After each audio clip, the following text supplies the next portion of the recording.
Magandang tanghali, ito ang Balita Weekend Edition. Narito ang mga headlines.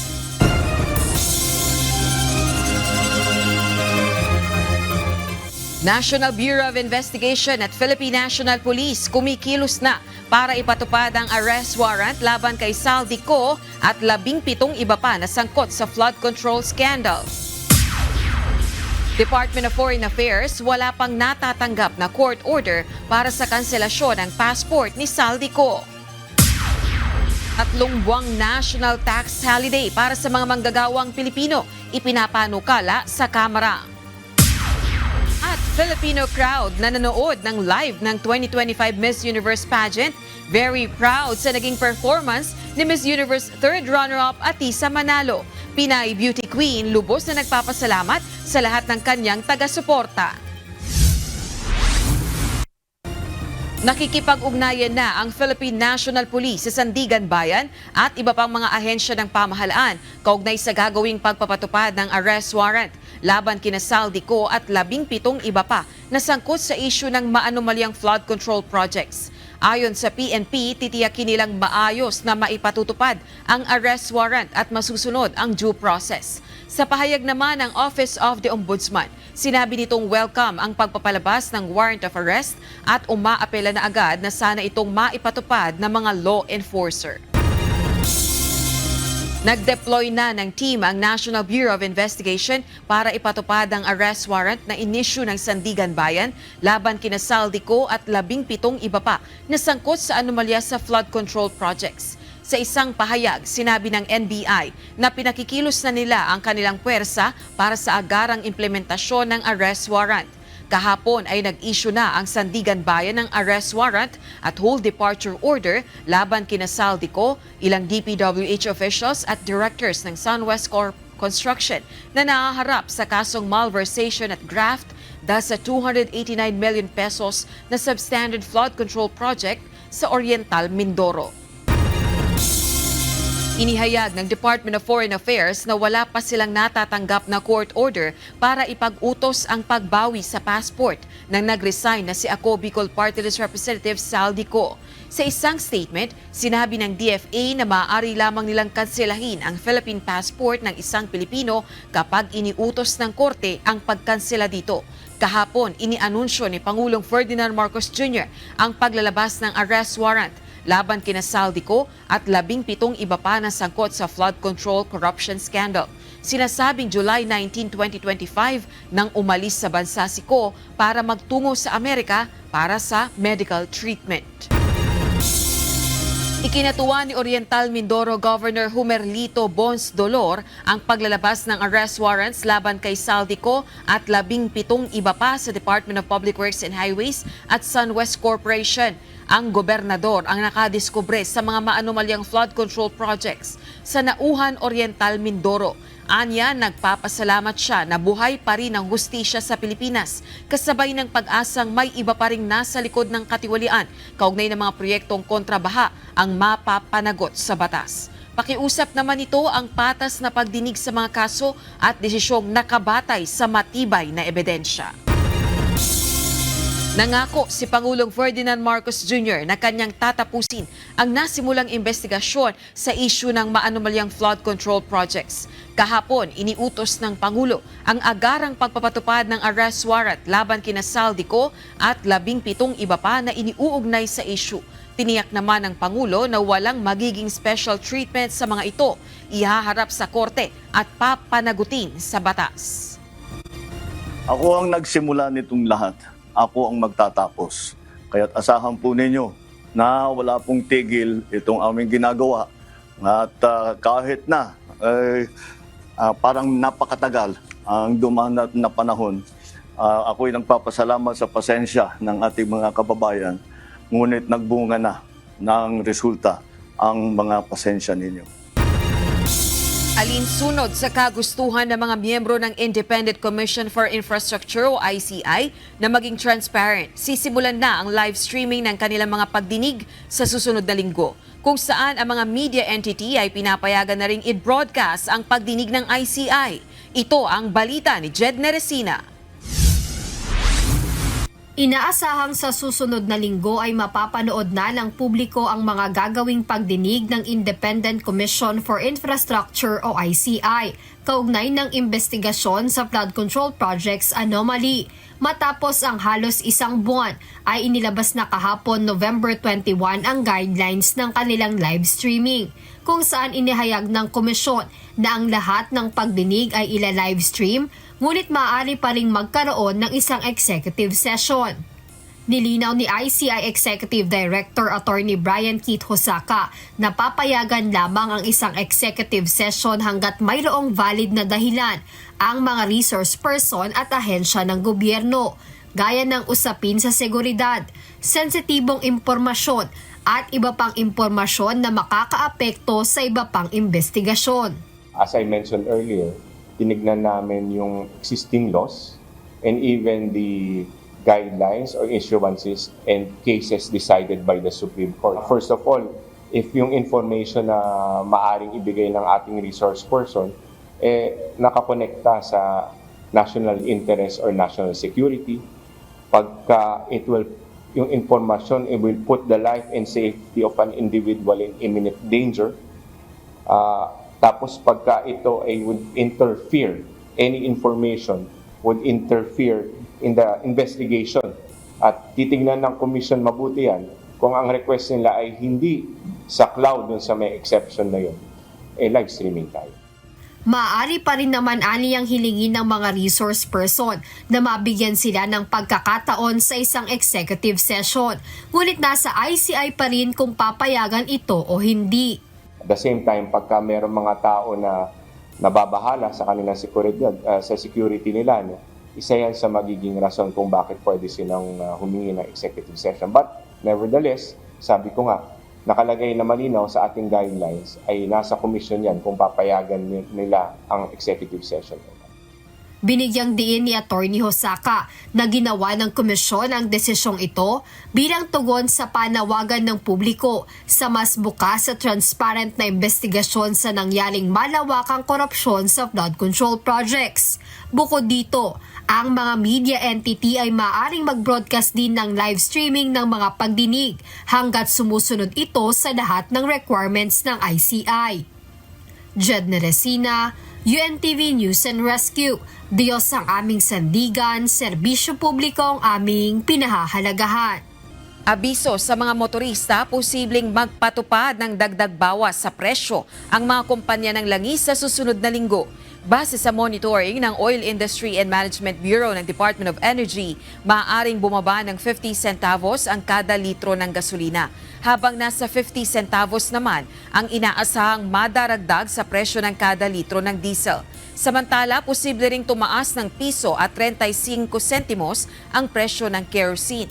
Ilan pa rin sa mga dahilan ng dagdag bawas sa presyo ay ang pagbabago sa demand ng langis sa world market, maging ang nagpapatuloy na tensyon sa ibang mga bansa.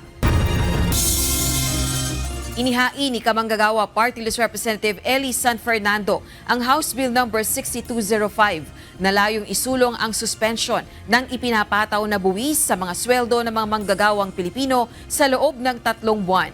Sa gitna ito ng malawakang katiwalian sa mga proyektong infrastruktura ng pamahalaan, kabilang na ang flood control. Layo nitong makapaglaan ng economic relief sa sektor ng mga manggagawa. Ayon kay Congressman San Fernando, pag-amin sa panig ng pamahalaan ang panukalang batas na hindi lang ito tungkol sa pera, kundi paggigiit na hindi dapat ang mga manggagawa ang magbayad sa kasalanan ng mga tiwaling politiko. Sa Senado, may nakahain na ring tax holiday bill. Subalit para sa Malacanang, kailangang maingat na pag-aralan ng Department of Finance at Department of Budget and Management ang panukalang income tax holiday. Bagamat mayroon ng mga ginagawang pagbabago ang Senado sa panukalang 2026 national budget na nagkakahalaga ng 6.793 trillion pesos, mayroon pa ring red flags na ipinunto ang People's Budget Coalition, isang grupo ng civil society organizations na budget watchdogs. Kabilang narito ang anilay pananatili ng malaking pork na nasa 110 billion pesos. Cut o pagbawas ng pondo para sa Pantawid Pamilyang Pilipino Program o 4Ps. Kakulangan sa budget ng PhilHealth, mahigit 100 bilyong pisong halaga ng unprogrammed funds, pagtaas sa budget ng Kamara at Senado at iba pa. Bago pa man ang Bicameral Conference Committee o BICAM meeting para sa proposed national budget, nirerekomenda ng mga ito ang paglilipat ng pondo sa rules-based at rights-based na social protection programs, active transport service contracting, at science and nature-based flood management solutions. Pinangangambahan ng ilang senador na dumaan din si Cassandra Leong sa backdoor gaya ng ginawa ni Alice Go. Ito ay sa gitna ng warrant of arrest laban sa kanya kaugnay ng iligal na operasyon ng Philippine Offshore Gaming Operators o POGO. Ito ang balita ni Asher Cadapan Jr. Si Cassandra Leong po ba, under detention pa rin ba siya ngayon, Mr. Chair? Ngayon po si Cassandra Leong, naka-release ho siya. No? So hindi siya Paano po nangyari yon, Mr. Chair? Nagulat si Senador Risa Ontiveros nang malamang nakalaya na si Cassandra Leong sa detensyon nito mula sa House of Representatives. Ito ay sa gitna ng warrant of arrest laban kay Ong kaugnay ng iligal na operasyon ng Philippine Offshore Gaming Operator o POGO sa bansa. Si Cassandra Leong ang sinasabing representative ng Lucky South 99. Idinitine siya noong August 2024 sa ilalim ng kustodiya ng Kamara matapos itong mahuli sa Batam, Indonesia at maibalik sa Pilipinas. Ngunit pinalaya rin siya ng mababang kapulungan ng Kongreso noong Disyembre 2024 dahil na rin sa kanyang kondisyon sa kalusugan. At dahil na rin sa nangyaring transition mula 19th Congress patungo ng 20th Congress. Kasabay ng Senate plenary debates para sa panukalang budget ng Department of Justice o DOJ, kinumpirma ni Senador Sherwin Gatchalian na pinalaya na si Ong. At that point, wala pang kaso. No? So ngayon ho, mayroon ng kaso, the same, qualified human trafficking. Unfortunately, because nung nakalabas siya, tsaka lang na-filing kaso, at large siya ngayon. No? Wow. Mr. President. Parang So meron na siyang kaso ho sa RTC Branch 157 of Pasig. Ito po yung human trafficking case involving the Lucky South 99 compound in Porac. So, Mr. Chair, nagulat po tayo. Ngayon, sobra naman akong nababahala. Dito nga po sa Senado, maingat po tayo na kapag may nakadetain tayong mga tao, talagang hanggat maaari sinusubukan natin na siguruhin na pag umandar na yung investigasyon, yung case build-up, lalo na pag mag-i-initiate na ng judicial proceedings yung executive na present yung taong yun para dumaan sa proseso. Ayon kay Senador Gatchalian, hinahanap na ng mga otoridad si Cassandra Leong alinsunod sa warrant of arrest laban sa kanya dahil sa kasong qualified human trafficking na kinakaharap nito. Batayan niya sa impormasyon ng Bureau of Immigration o BI, wala pang record na lumabas siya ng bansa. Gayunman, naghain na rin ang DOJ ng motion para sa kanselasyon ng pasaporte ni Ong. Pinapa-verify ko lang ho sa BI kung nakalabas na or nakatakas na. But automatic naman po yung whole departure order. Alright. No? So pinapa-verify lang po kung nakawala na. Ang kinakatakutan lang ho natin baka rin yung the same sa backdoor. Exactly. You remember Opo. kay Alice Go, no? Tiniyak naman ni Gatchalian na magbibigay ang DOJ ng extensive report sa Senado kaugnay ng issue. Asher Cadapan Jr., UNTV News and Rescue. Diyos ang aming sandigan, serbisyo publiko ang aming pinahalagahan. Ila-livestream ng International Criminal Court o ICC sa kanilang website, Facebook at YouTube account ang magiging hatol sa apelang interim release ni dating Pangulong Rodrigo Roa Duterte. Sa official website ng ICC, sinabi nitong isasagawa ang anunsyo sa isang open court sa darating na November 28 ng 10:30 a.m. oras sa the Netherlands. Dedesisyonan ng Appeals Chamber ang urgent request for interim release at renewed request for interim release ng kampo ng dating Pangulo. Noong September 26, nireject ng Pre-Trial Chamber 1 ang naging apela ng kampo ni dating Pangulong Duterte na pansamantalang kalayaan. Humaharap si Duterte sa kasong crimes against humanity dahil sa umano'y mga paglabag sa kanyang war on drugs campaign.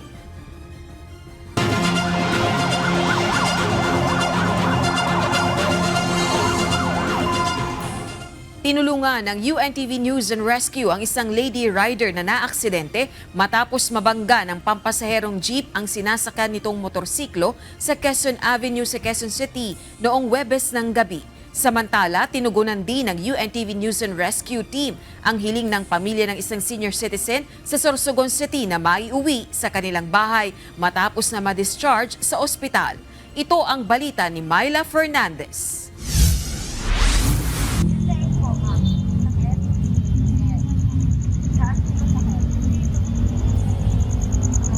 Isang aksidente ang nangyari sa kanto ng BIR Road sa kahabaan ng Quezon Avenue pasado alas 9 ng gabi noong November 20. Kanina po, bago po ako umuwi. May ambulansya po kasing padaan. So, naka-green light po kami. Diretso po kami dito pa Commonwealth sa Circle. Tapos, yung ambulansya po pa ganyan po. Yung nakita ko na po yung gilid ko, nagme-minor na po. Nakita ko na rin po yung wangwang ng ambulansya. Nag-minor na po ako. Tapos biglang nakahinto na po ako. May tumama po sa likod ko. Yun na po yung jeep.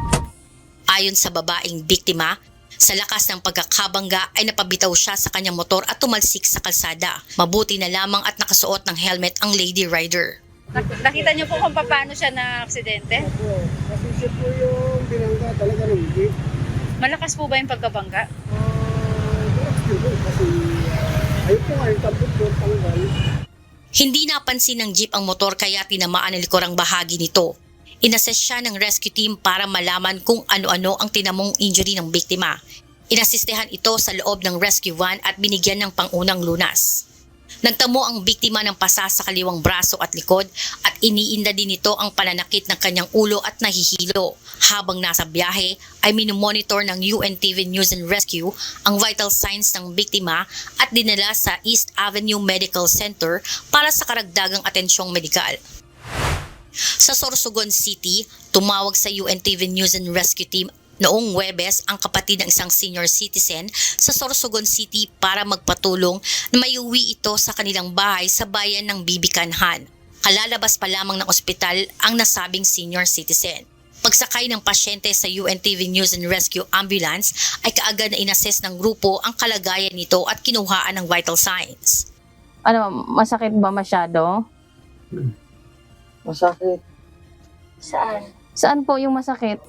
Isang stroke patient, may sakit na diabetes at high blood ang matanda. Inoperahan din ito dahil sa sakit niyang almoranas at matapos ang 13 araw ay na-discharge ito sa ospital. Pagkahatid sa bahay ay inassess pa rin ang kalagayan ng matanda. Din po ang makulob mo? Dili na yung may makulob ka dili? Dahil? Dili po. May makulob? Dahil man, Sa mga nangangailangan ng agarang tulong sa panahon ng aksidente o sakuna, makipag-ugnayan lamang sa UNTV News and Rescue Hotline 8911 UNTV o 8911-8688. Myla Fernandez, UNTV News and Rescue. Diyos ang aming sandigan, serbisyo publiko ang aming pinahahalagahan.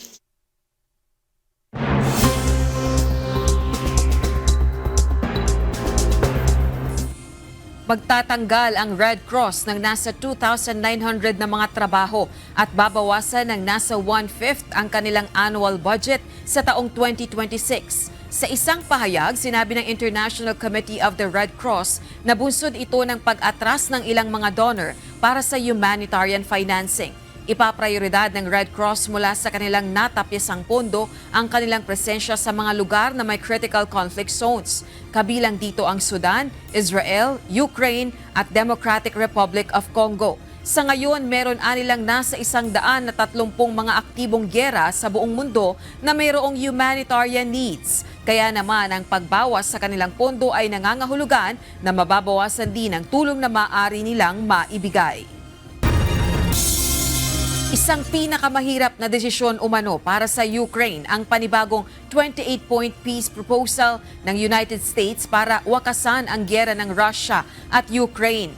Sa isang video message na inilabas ni Ukraine President Volodymyr Zelensky, sinabi nitong maaaring mawala ng dignidad ang Ukraine o mawalan sila ng major partner. Sa kabila nito, binigyang diin ito na pahahalagahan niya ang dignidad at kalayaan ng Ukrainians. Sa ngayon, meron ng draft ang US ng 28-point peace plan at mayroong halos 1 linggo ang Ukraine para sumang-ayon dito.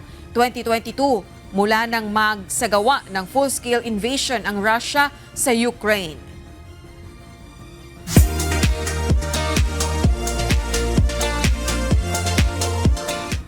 Matapos ang 74th Miss Universe pageant sa Bangkok, Thailand kahapon, bumuhos ang suporta ng mga Pilipino para kay Atisa Manalo na hinirang na third runner-up sa kompetisyon. Kahit hindi niya nakuha ang corona, nananatili ang respeto at paghanga sa kanya ng mga kababayan sa buong mundo, lalo na ng mga naka-witness ng live sa galing na kanyang ipinakita sa international stage. Ito ang balita ni RK Liorca. Atisa, you did well. You don't need to prove anything. We saw what you have and you gave everything. Ramdam na ramdam ng mga manonood ang determinasyon at galing na ipinamalas ni Miss Universe Philippines 2025 Atisa Manalo sa itinaos na 74th Miss Universe pageant. Napahanga niya ang Filipino crowd na buong lakas na nag-cheers sa bawat pagrampa ni Atisa. Kaya hindi man naiuwi ang corona, very proud pa rin ang marami nating kababayan na nakapanood ng live sa naging performance ng Pinay Beauty Queen. Okay, for Atisa, know that we're so proud of you and you're supporting you all the way. And congratulations. Ilan sa ating mga kababayan bumiyahe pa mula Qatar papuntang Thailand, mapanood lang si Atisa. We're OFW, we are based in Qatar. Wow! Yeah, so we flew all the way here to Bangkok to witness the Miss Universe 2025. Si Jere masayang-masaya na napanood si Atisa. Ayon sa kanya, alam niyang dream come true para sa Pinay Beauty Queen ang pagkakataong makarampas sa Miss Universe stage. I'm happy na nakita ko si Atisa sa international stage ng Miss Universe itself. Dream niya to ever since she was a child. Kaya this is a culmination talaga nung pageantry journey niya. Kaya masayang-masaya ako. Pero with the result, I think kayang-kaya sana ni Atisa yung corona. Sa totoo lang. Kaya niya talagang kunin yung corona. Ako naman, nakaka-proud si Atisa, super. So, disappointed yung result, pero we know in our heart na she did her very best. Kaya Atisa, we love you so much. We love you, Atisa! And ang galing-galing mo. Si Atisa Manalo na mula sa Quezon Province ay nagsimula sa pagsali sa mga beauty pageants sa edad na 10 taon. Nakilala si Atisa nang sumali sa Binibining Pilipinas 2018 kung saan siya itinanghal na Miss International at nakuha pa ang first runner-up sa Miss International 2018. Muli rin siyang sumali sa Miss Universe Philippines 2024 at pumasok sa top 10 ng kompetisyon. Maso ngayong taon nang muling magbalik sa beauty pageant stage si Atisa at hinirang na Miss Universe Philippines 2025. Bago pa man lumipad patungong Thailand, bit-bit na ni Atisa ang paghanga at suporta ng maraming Filipino fans. Kaya sa kabila ng hindi inaasahang resulta sa international pageant, minsan pang napatunayan ni Atisa na higit pa sa titulo at corona, ang dedikasyon, puso at galing na ipinakita nito sa entablado ay sapat na para ipagmalaki siya ng buong bansa. RK Liorga, UNTV News and Rescue, Thailand. Diyos ang aming sandigan, serbisyo publiko ang aming pinahahalagahan. Nagpaabot ng labis na pasasalamat si Miss Universe 2025 third runner-up Atisa Manalo sa lahat ng mga sumusuporta sa kanyang Miss Universe pageant journey. Sa kanyang social media post, sinabi ni Atisa na nagpapasalamat siya ng marami sa lahat ng mga Pinoy at sa lahat ng artistahins. Nauna nang sinabi ni Atisa Manalo na masaya siya at kontento sa naging resulta ng 74th Miss Universe pageant at masasabi niyang nagawa niya ang kanyang best performance sa kompetisyon. Ibinahagi ng American actor-comedian na si Steve Brin sa kanyang social media ang larawan ng final standings ng ginanap na Miss Universe 2025 kahapon. Sa kanyang Instagram post, makikitang hawak ni Steve ang kopya ng final standings kung saan nakalagay ang pangalan ng mga bansang itinanghal mula 4th runner-up hanggang sa Miss Universe title. Nauna nang inakusahan ng Lebanese-French composer na si Omar Harfouch na fake winner umano si Miss Mexico Fatima Bosch bilang Miss Universe 2025. Bago pa ito, sinabi rin ni Harfouch na may impromptu jury umano ang Miss Universe na siyang pumipili ng mga mananalo bago pa ang mismong kompetisyon. Isa si Harfouch sa mga nag-resign na 2025 Miss Universe judge dahil sa anilay manipulasyon o dayaan sa pageant. Narito naman ang salita ng Diyos na ating sandigan mula sa aklat ng unang Timoteo 2:1 na nagsasabi, "Una-una nga sa lahat ng mga bagay ay iniaaral ko na manaing, manalangin, mamagitan at magpasalamat na patungkol sa lahat ng mga tao."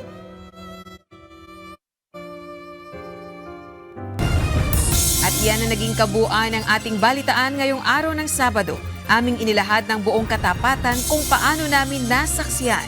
Sa ngalan ni Kuya Daniel Rason, ako si Rosa Licos. At dito sa UNTV, Diyos ang aming sandigan, serbisyo publiko ang aming pinahahalagahan. Magandang tanghali.